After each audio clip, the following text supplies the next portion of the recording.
먼저 우리 이 귀한 찬양대 아주 귀한 찬양 감사드립니다. 오늘 또 우리 두 분의 장로님이 임직하시게 됐는데 축하드립니다. 여러분, 이 고사 성어 가운데 조지양익이라고 하는 말씀이 있거든요. 말이 있거든요.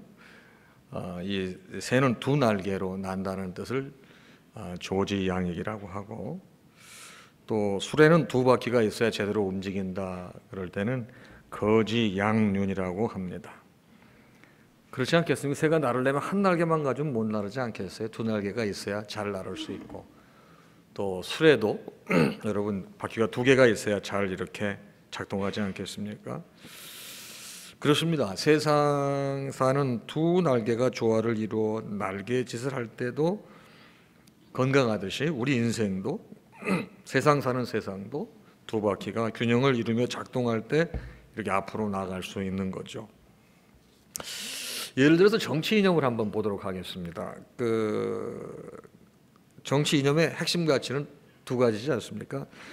하나는 자유이고 다른 하나는 평등입니다. 그래서 보수주의자들은 이 자유에 우선적인 가치를 두죠. 자유를 지키기 위해서 국가 안보를 강조합니다. 기업 경영도 자유롭게 추구할 수 있게 해야 한다고 주장을 합니다. 이에 반해서 진보주의자들은 평등에 우선적 가치를 둡니다. 평등을 지키기 위해서 독재 타도와 민주 수호를 강조합니다. 경제 정책도 빈부 격차를 줄이는 데 초점을 맞추고 더불어 함께 잘 살 수 있도록 복지를 강조합니다. 지금 정권이 후자가 되겠죠. 전 정권이 전자가 될 것입니다.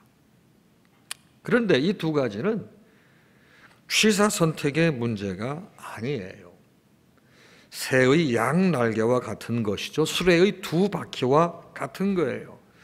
이 두 가지가 조화와 균형을 이루어야 됩니다. 그래서 정치에서는 건강하고 합리적인 보수, 또 동시에 진보도 필요한 겁니다. 둘이 서로 경쟁하며 균형과 조화를 이루어 갈 때 나라가 든든히 서갈 뿐만 아니라 발전할 수 있고 성장하는 겁니다. 그런데 이 개념을 우리 그리스도인들에게도 적용할 수 있는데요. 우리 믿는 사람들의 신앙생활에서 새의 두 날개와 같은 것, 수레의 두 바퀴와 같은 것이 있습니다. 오늘 본문 조금 앞에 있는 것이지만 27절에 나와 있는 내용인데, 내 마음을 다하며 목숨을 다하며 힘을 다하며 뜻을 다하여 주 너희 하나님을 사랑하고 또한 내 이웃을 내 자신같이 사랑하라고 하였나이다. 여러분, 이 말씀은 신명기 6장과 레위기 19장 말씀을 인용한 건데요. 그러니까 이 말씀은 하나님께서 명하신 가장 핵심적인 명령이 두 가지라는 거예요. 하나는 하나님 사랑이고요, 다른 하나는 이웃을 사랑하라는 거예요. 마태복음 22장 37절 이하를 보게 되면 더욱더 분명하게 드러나는데요. 내 마음을 다하고 목숨을 다하고 뜻을 다하여 주 너희 하나님을 사랑하라 하셨으니 이것이 크고 첫째 되는 계명이요 둘째도 그와 같으니 내 이웃을 내 자신같이 사랑하라 하셨으니 이 두 계명이 온 율법과 선지자의 강령이니라. 그러니까 예수님께서 성경 전체를 통해서 하나님께서 하나님의 백성들에게 명하신 가장 핵심적인 두 가지 명령을 요약해서 정리해서 말씀하신 거예요. 하나는 하나님 사랑이고 다른 하나는 이웃 사랑이에요. 다시 말씀드리면 우리 그리스도인들이 힘써야 할 것이 하나님을 사랑하는 것이고 다른 하나는 이웃을 사랑하는 것이라는 말씀이에요. 이 중요한 가치가, 이 두 가지가 매우 중요한 것은 마치 이 새의 두 날개와 함께 두 날개가 함께 날갯짓해야 날아오를 수 있는 것처럼 이것이 실천될 때, 동시에 실천될 때 하나님의 명령을 제대로 지키게 된다는 거예요. 이 두 가지가 마치 수레의 두 바퀴가 작동해야 움직이는 것처럼 앞으로 나갈 수 있는 것처럼 함께 수행될 때 하나님의 뜻이 이 땅 위에서 여러분과 저를 통해서 또 이루어진다는 거예요. 하나님을 사랑해야 되고 이웃을 사랑해야 되는데 똑같이 균형 잡히게 사랑해야 된다는 거예요. 그런데 우리는 어떻습니까? 정말 조지양익, 거지양륜하고 있나요? 이 두 가지를 함께 잘 실천하고 있나요? 예수님께서 오늘 본문 선한 사마리아 사람의 비유를 통해서 우리의 모습을 적나라하게 살펴보게 하셨습니다. 오늘 본문 선한 사마리아 사람의 비유 앞에는 두 사람이 등장을 합니다. 한 사람은 제사장이고 또 한 사람은 레위이지 않겠습니까? 제사장이 강도를 만난 사람을 보고 피해갔다는 내용입니다. 왜 이 제사장은 강도 만난 사람을 보고 피해갔을까요? 당시 제사장들은 자기에게 할당된 기간 동안 예루살렘에 머물면서 하나님께 제사 드리는 일에 헌신해야만 했습니다. 지금 이 제사장은 예루살렘에서 여리고로 내려가는 도중인데요. 그러니까 이분은 한동안 예루살렘 성전에서 머물면서 제사장의 직무를 헌신하다가 자기에게 주어진 직무를 다 마치고 이제 고향으로 내려가는 도중이에요. 근데 거기에서 이 길거리에서 강도 만난 사람을 만나게 된 거예요. 여러분, 이 제사장은 한동안 이스라엘 백성들을 영적으로 지도하는 일에 집중해 왔습니다. 그러다 여러분 길거리에서 만난 강도 사람을 만난 거예요. 아마 이 일은 자기에게 맡겨진 일이 아니라고 생각했을지 모릅니다. 자기는 제사 직무를 수행하다 지금 지치고 힘들어 이 사람을 도울 여력이 없다고 생각했을지도 몰라요. 그래서 이웃을 사랑하는 일은 나중에 하려고 생각했을지 모르겠습니다. 혹시 여러분과 제가 이 제사장과 유사하지 않을까요? 교회 안에서 주님을 섬기는 일에 헌신하면서 도와야 할 이웃을 외면하고 살지는 않았냐 이 말이에요. 나는 지금 교회에서 주어진 사명에 집중하느라 여력이 없다고 이웃사랑을 외면하고 있지는 않습니까? 내게 주어진 우선적인 일이 교회 봉사이기 때문에 이웃을 돌보는 일은 나중에 하겠다고 생각하지는 않습니까? 어쨌든 안타까운 것은 이 제사장은 하나님 사랑에만 집중했지 이웃 사랑을 외면하게 된 꼴이 된 거예요. 그러니까 새가 한쪽 날개로만 날려고 하고 있는 거예요. 그러니 날 수가 없었던 것입니다. 수레가 한쪽 바퀴로만 가려고 하고 있는 것이죠. 그러니 앞으로 나아가지 못하고 제자리만 돌고 있는 것입니다. 두 번째 나온 사람은 누구죠? 레위인입니다. 레위인도 강도 만난 사람 곁을 그냥 지나갔습니다. 그런데 이 사람은 강도 만난 사람을 보고 이 사람도 역시 피하여 지나갔다는 거예요. 이 사람은 또 왜 피하여 지나갔을까요? 레위인 역시 특별한 사람들입니다. 제사장과 같진 않아도 성전 직무에 헌신한 사람들이죠. 늘 자신을 거룩하게 구별된 사람들이란 특권의식을 가지고 살아가고 있는 사람들입니다. 아마 이 사람은 강도 만난 사람이 혹시 죽었다면 시신을 만져 부정하게 될 수 있다는 생각을 했을지도 모릅니다. 아마 이 사람 곁에 오래 머물다 보면 자기도 강도를 만날 수 있다고 생각했을지도 모릅니다. 혹시 우리가 또 이 레위인과 같지 않을까요? 가난하고 어려운 이웃을 돕다 보면 괜히 골치 아픈 일에 엮일 수 있기 때문에 피하려 했던 때가 있지 않습니까? 주의 일에 분주하다는 핑계로 이웃을 사랑하는 일을 게을리했던 때가 있지 않습니까? 어쨌든 이 레위인도 하나님 사랑에 몰두하다가 이웃 사랑을 외면해 버리고 말았습니다. 역시 한쪽 날개짓만 하고 한쪽 바퀴만 돌리고 만 거예요. 오늘 우리가 우리 자신을 잘 살펴보아야겠습니다. 우리는 양쪽 날개가 제대로 날개짓을 하고 있는지 양쪽 바퀴가 제대로 작동하고 있는지 살펴보아야 됩니다. 하나님 사랑과 이웃 사랑을 함께 실천하고 있는 삶을 살고 있는지 봐야 된다는 거예요. 오늘 본문에 나오는 제사장과 레위인은 하나님 사랑보다는 이웃 사랑에 더 큰 문제가 있었습니다. 이것은 오늘 우리의 모습과도 유사하다고 할 수 있습니다. 그래서 우리가 더욱 힘써야 할 것은 이웃 사랑에 있어야 균형이 잡힐 수 있어요. 그러면 어떻게 해야 되겠습니까? 오늘 교훈이, 말씀의 가르침이 이거를 밝히 가르쳐주고 있습니다. 먼저 여러분과 제가 우리 이웃의 개념을 바꿔야 돼요. 재정립해야 됩니다. 오늘 본문 36절에 보게 되면 예수님께서는 이렇게 질문하셨어요. 누가 강도 만난 자의 이웃이 되겠느냐? 사실 예수님께서는 의도적으로 이렇게 물으셨습니다. 지금 예수님께 논쟁을 걸어온 율법 교사들은 29절을 보면 예수님께 이렇게 질문해요. 내 이웃이 누구입니까? 이 두 질문은 큰 차이가, 근본적인 차이가 있습니다. 율법사들의 질문은 도움을 주려는 내가 중심에 있습니다. 그래서 나의 이웃이 누구냐고 묻고 있는 거예요.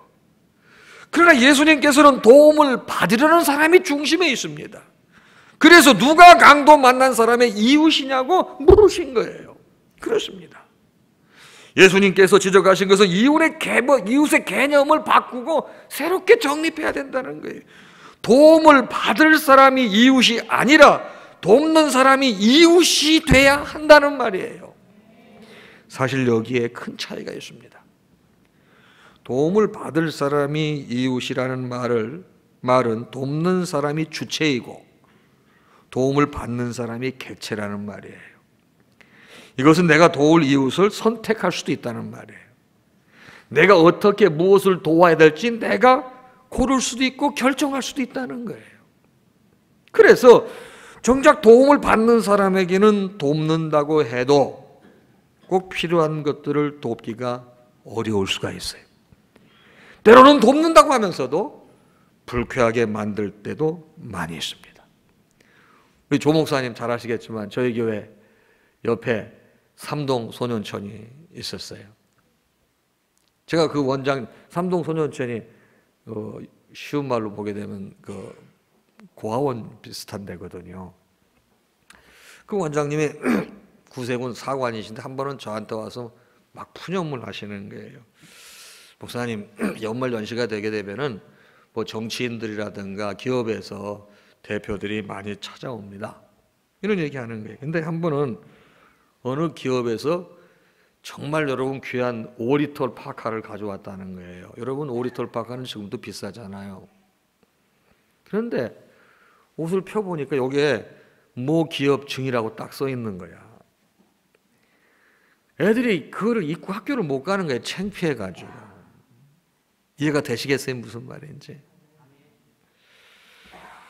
또 어떤 정치인들은 와가지고 라면 박스 그냥 잔뜩 쌓아놓고 애들 다 나오라고 그래가지고 뭐 사진 여러분 잘 아시잖아요. 뭐 이런 거. 나의 이웃을 찾는 사람들의 대표적인 모습이에요.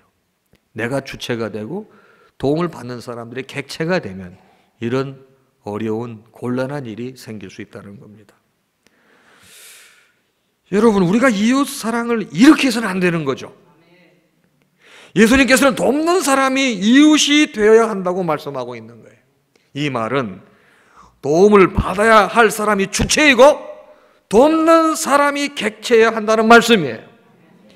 다시 말씀드리면 도움을 받는 사람의 입장에 서서 도와야 한다는 말씀이에요. 그러니까 도와야 할 일이 무엇인지, 도와야 할 때는 언제인지, 어떻게 도와야 할지를 결정할 때 반드시 도움받는 사람들의 입장에서 결정해야 한다는 말씀이에요.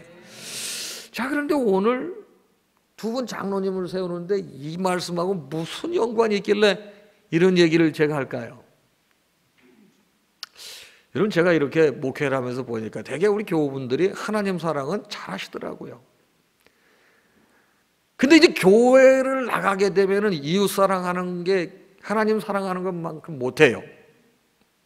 그래서 교회가 예전과 달리 이런 이 어려움을 겪고 있지 않는가 이런 생각을 해봅니다. 여러분, 제가 가까운 목사님한테 들은 얘기예요. 여러 해 전에 급식이 시작되기 전에 인근 중학교에서 생활이 매우 어려워서 점심을 굶는 학생들이 있다는 소식을 듣고 도우려고 찾아갔다는 거예요. 교장 선생님께서 매우 어려운 그 학생 10명을 추천해 주더래요. 근데 마침 당신 교회 교우분 중에 그 학교 선생님이 있어가지고 어떻게 하면 좋겠냐고 목사님이 물어봤대요. 그랬더니 그 선생님 말씀이, 목사님 그 중학교 애들은 전부 이 사춘기여서 무척 예민합니다. 그러니까 목사님께 도와주실 적에도 지혜롭게 도와주셔야 됩니다. 그렇게 조언을 하더래요. 그래서 목사님은 사실은 그 10명 학생이 이렇게 찾아가가지고 이게 전달해 주려고 그랬대요. 근데 그 얘기를 듣고 그러면 안 되겠다. 그래서 행정실에 가서 그 학생들 이름으로 여러분 이렇게 밥을 먹을 수 있도록 그냥 주고 왔다는 거예요. 그러니까 여러분 누가 줬는지 모르잖아요. 아이들은 근데 누가 너희들 밥값을 준비해서 편하게 먹으면 된다고 그러니까 애들이 굉장히 즐겁고 편하게 먹더래요. 그 선생님이 그걸 보고 목사님한테 얘기해 주더래요. 우리는 도움이 필요한 사람들의 이웃이 되어야 한다는 거예요. 개념을 정리해야 되고, 다음은 뭡니까? 이웃의 폭을 넓혀야죠. 오늘 본문을 보게 되면 사마리아 사람은 강도 만난 사람을 보고 불쌍히 여겨 가까이 가서 그를 도왔어요. 강도 만난 사람이 누구인지 따져보지 않았어요. 다만 가서 그를 도왔어요. 딱한 처지, 그 상황만 보고 불쌍히 여겨서 그를 도왔죠. 사실 당시 상황에서 이것은 결코 쉽지 않은 일이죠. 왜냐하면 강도 만난 사람은 지금 이곳이 유대 지역이라서 유대인일 텐데 사마리아 사람이 그를 돕는 것은 당시 관례상 이례적인 일이었잖아요. 유대인과 사마리아 사이의 관계는 마치 이 견원지간 같아서 서로 상종하지 않았습니다. 그래서 두 사람 사이에 서로 돕는다는 것은 결코 쉽지 않았던 일이에요. 율법에 이웃을 내 몸처럼 사랑하라는 말씀이 기록되어 있습니다. 그래서 이스라엘 백성들은 이 말씀을 지키려고 애를 썼습니다. 그러나 한 가지 중대한 문제가 있었습니다. 유대인들이 생각하는 이웃은 구별된 사람들이었다는 점입니다. 예를 들어 유대인들에게 있어 이방인은 이웃일 수가 없는 거예요. 자기들은 하나님께 택함받은 사람들이지만 저들은 하나님께 버림받은 사람들이라고 생각했기 때문에 이웃이라고 생각할 수가 없는 거예요. 또한 장애인이나 나병 환자와 같은 사람들 또는 죄를 지은 사람들 역시 이웃이라고 생각하지 못했습니다. 저들은 성전에 들어올 수 없는 사람들에게 저들은 이웃으로 생각하지 못했습니다. 자기들의 종교적 신념 때문에 이웃의 폭을 제한해 놓고 있었던 것입니다. 오늘도 여러 가지 이유로 이웃의 폭을 좁혀놓고 있는 사람들이 적지 않아요. 대표적으로 이슬람권을 보게 되면 이해할 수 없는 부분이 참 많아요. 여러분 근본적으로 IS 문제 때문에 시리아에 여러분 문제가 생겨서 여러분 중동에 지금 얼마나 많은 난민들이 생깁니까? 모두 다 무슬림들입니다. 그런데 이슬람권 나라 가운데 어느 한 나라도 이 난민들을 받아들이는 나라가 없습니다. 저들을 돕기 위해 돈을 내는 나라들도 없습니다. 여러분 사우디아라비아 같은 나라들은 오일 달러가 넘쳐나서 대규모 건설공사 하면서도 아무런 관심을 보이지 않습니다. 도대체 왜 그렇습니까? 소위 인샬라 사상 때문에 그렇습니다. 다 알라의 뜻이라고 믿는다는 거예요. 우리나라 민간 신앙으로 볼 땐 다 지팔자가 사나워서 그렇지 뭐. 이게 인샬라 사상이에요. 그래서 이웃이 나서서 도울 필요가 없다고 본다는 거예요. 근데 여러분 그 무슬림들을 지금 어디에서 받고 있습니까? 여러분 유럽에 북유럽에 있는 나라들이 많이 받고 있지 않습니까? 근데 여러분 터키가 여러분 무슬림 국가인 거 아시죠? 받는데 그 사람들 어떻게 해요? 돈 달라고 그러잖아요. 여러분 이게 이웃의 폭이 딱 갇혀 있는 거예요. 여러분 저도 이렇게 보게 되면 성도들이 뭘 한다 그러면 이웃을 돕는 부분에서 매우 인색해요. 아주 오래된 얘기인데 저희 상암동 교회 얘기를 한번 하겠습니다. 제가 2000년에 갔는데 6월에 갔는데 그 가을에 바자회를 했어요. 바자회. 수익금이 나왔는데 우리 교회 성도분들이 이걸 가지고 우리 교우분들도 어려운데 교우분들을 돕자고 그러더라고요. 저의 생각은 그게 아니었거든요. 조금 생각을 좀 넓히자 그래서 하는데 여러분 재직해서 다 반대를 하는 거예요. 그런데 참 곤란하더라고요. 좀 물론 우리도 어렵지만 좀 생각을 좀 넓히면 좋겠는데 그래서 제가 사고를 쳤습니다. 사고를. 현수막 만드는 데 가가지고 이번에 이 성암교회에서 바자로 했는데 수익금이 모두 얼마가 나왔는데 이 수익금 전체를 동사무소에 기탁했습니다. 상암동교회 교회. 그래가지고 여러분 제가 JDK 뭐 반대했는데 현수막 2개 만들어 하나는 동사무소 앞에 갖다 걸고 하나는 우리 교회 앞에 걸었어요. 어떻게 하겠어요? 뭐 이미 물은 엎질러지고 결국은 교우분들이 그걸 수용을 했어요. 그때부터 계속 이제 바자회가 이어져 오는데 수익금 전체를 이웃을 위해 쓰는 거예요. 근데 여러분 제가 고마운 건 이제 그게 벌써 이제 19회째 마쳤거든요. 그러다 보니까 이런 게 여러분 지역사회 소문이 나가지고 여러분 동사무소에서 그 사람이 이주해가지고 이사 와서 어디 교회가 좋으냐고 물어보면 동사무소 직원들이 상암동교회 가라고 그러고 아주 자그마한 예지만 하나 드는 거예요. 성경의 가르침이 조지양익, 거지양면, 하나님 사랑과 이웃 사랑이 동연해야 된다는 거예요.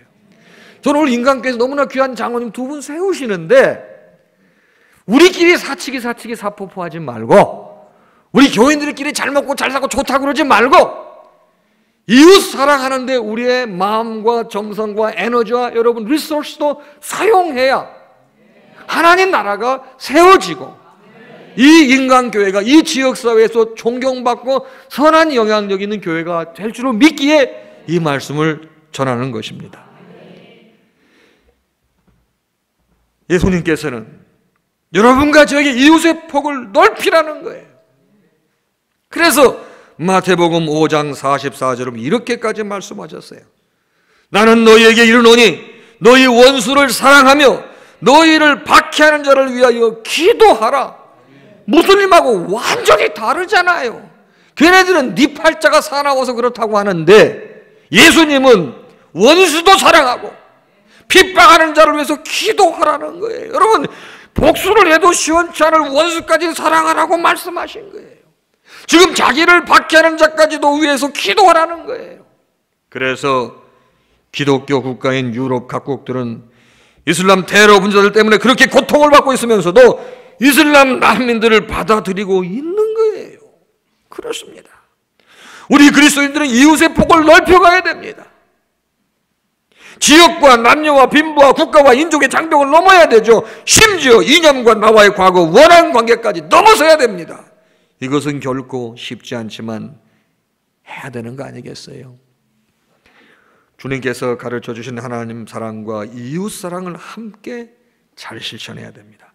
두 날개로 날개짓으라고 두 바퀴로 제대로 작동시켜 보자는 것입니다.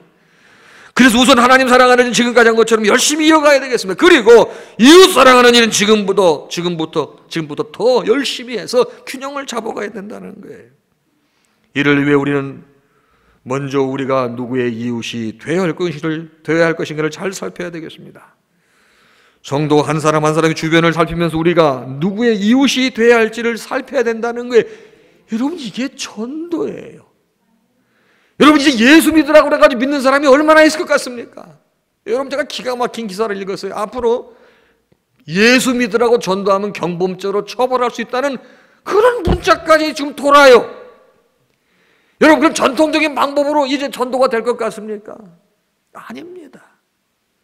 그리스도의 사랑을 가지고 살아갈 때 그 모습이 선한 영향력이 되는 거예요. 우리 생각을 바꿔야 된다는 얘기예요. 인광교회는 이 지역과 한반도 나아가 북한과 온 세계를 살피면서 우리가 누구의 이웃이 되어야 할지를 살펴보면서 꿈을 갖기를 소원합니다. 그리고 이웃을 돕고 섬기기 위해서 구체적인 실천을 펼쳐나가시기를 바랍니다. 제가 아주 한 가지 심플한 걸 말씀드리고 말씀을 마치도록 하겠습니다. 여러분 요한웨슬리 목사님은 그리스도의 생활 규칙을 만들어 놓고 본인이 직접 그렇게 살고 성도들에게도 그렇게 하라고 그랬어요. 양반은 주머니에 동전 3개를 이렇게 오른쪽 주머니에 넣어가지고 다녔어요. 그리고서 3가지 중에서 하나를 행할 때마다 여기서 빼가지고 여기다 옮기는 거야. 그 밤에 집에 가서 볼 적에 왼쪽 주머니에 이 동전이 다 없으면 밖에 나가서 하나 하고 오는 거예요. 그 3가지가 뭐냐? 하나는 기쁘게 반기기예요. 예수를 믿는 사람이건 믿지 않는 사람은 무조건 기쁘게 반기는 거예요. 여러분 교우들이 왔는데 다 우거지상으로 뭐 장로님 두 분 이제 항상 웃으셔야 돼. 장로님도 표정이 어두우면 교우분들이 다 표정이 어두워져. 그거 꼭 아셔야 됩니다. 그냥 물소같이 인상 팍 쓰고 있으면 교우인데 다 긴장이 되는 거야. 그러니까 먼저 장로님들은 그냥 항상 반갑게 웃고 어서 오시라고 안 나오더라도 썩은 미소라도 줘야 된다 그래. 요한의 순례 목사님이 누구를 만나더라도 반갑게 맞이하는 걸 생활 규칙 넘버 원 그걸 했다는 거예요. 두 번째가 뭐냐? 이 양반은요. 두 번째는 작은 선물이라도 나누기 원했다는 거예요. 근데 여러분 생각 선물 그럼 꼭 물질로만 생각하는 그게 아니에요. 여러분 마음처럼 귀한 선물이 있을까요? 웨슬리 목사님은 젊은 사람들을 볼 때 나는 너를 믿는다. 너에게 희망이 있다. 이렇게 격려를 했더니 이게 선물이죠. 연세 드신 분들 보게 되면 항상 평안하실 줄로 믿습니다. 그리스도의 평강이 어머니와 함께 하시기를 축복합니다. 목사님이 만날 때마다 그런 선물을 주신 거야. 여러분 뭐 요즘에 선물 뭐 옛날 같으면 선물 그래 요즘엔 뭐 웬만큼 다 잘 살아가지고 뭐 웬만한 선물도 웬만한 거 다 있어가지고 뭘 줘야 될지도 몰라. 근데 이런 여러분 선물 중에 마음의 선물을 나누기가 여러분 웨슬리 목사님이 너무나 중요했던 거예요. 마지막 세 번째가 뭔지 아십니까? 착한 일하기. 착한 일. 남자들 착한 일하기 쓰레기 갖다 버리는 거예요. 아내 대신해서. 하나님의 교회도 손봐야 될 게 많이 있잖아. 아니 저거 내가 하는 일 아니라고 하시는 분 따로 있다고. 아니요. 먼저 보는 사람이 하는 거죠. 여러분 이웃 사랑하는 게 엄청난 것 같지만 웨슬리 목사님 이런 간단한 거 세 가지를 주면서 매일 해보라고 그랬어요. 여러분 제가 우리 교회에서 40일 특별 새벽 기도할 때 이거 해봤어요. 요만한 동전을 3개 만들어 주고서 해보라고 그랬어요. 옮겨보라고. 잘 안 돼. 그래서 안 하는 것보다 하는 게 나아요. 사랑하는 성도들, 저는 인관교회에서 너무나 두 분 귀한 장로님들을 세우는데 이게 어떤 이 터닝 포인트가 돼가지고 이웃을 사랑하고 하나님을 사랑하는 균형 잡힌 멋진 교회, 그래서 이 지역사회 없어서는 안 되는 교회, 영향력 있는 교회가 되기를 주님의 이름으로 축복합니다.